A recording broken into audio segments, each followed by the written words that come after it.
What's up, my name is TechNobo here for Troubleshoot, and in this video, I'm going to show you how to fix a very simple issue with Bluestacks. So yesterday I reinstalled it for the first time since reinstalling Windows, and I got this error over here. Now if you're installing Bluestacks for the first time, or you're simply trying out the new update with Hyper-V acceleration in it, then you might be getting this error over here. Basically, you need Hyper-V installed and enabled on your Windows 10 computer. But how exactly do we get this set up and get it working? Well, it's actually really simple. Before we get to enabling it, there are a couple of requirements, even though the list is very short. Over here is the Wikipedia page for Hyper-V.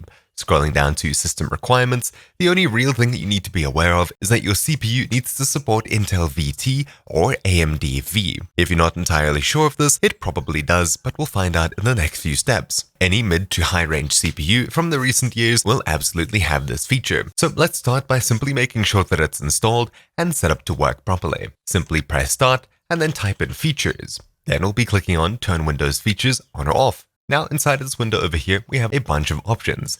All we need to do is scroll all the way down to V and make sure that VirtualMachinePlatform and Windows Hypervisor Platform are both checked. As far as I know, these are the only two features that you need to have checked and enabled for Bluestacks Hyper-V integration to work properly. But if you scroll up, you'll also notice a Hyper-V section on Windows 10 Pro computers as far as I know. I'm pretty sure that this one just allows you to set up different virtual machines and installs this little program over here, the Hyper-V Manager.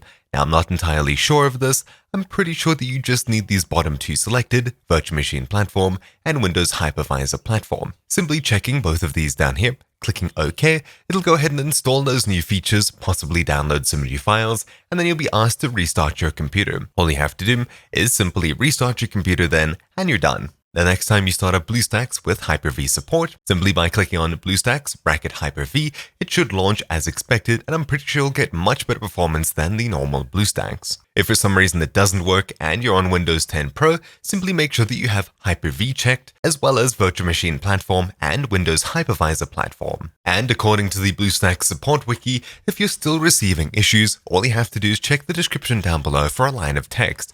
Press Start, type in CMD, and then click Run as Administrator. After this window opens up, simply paste in the text and then hit Enter.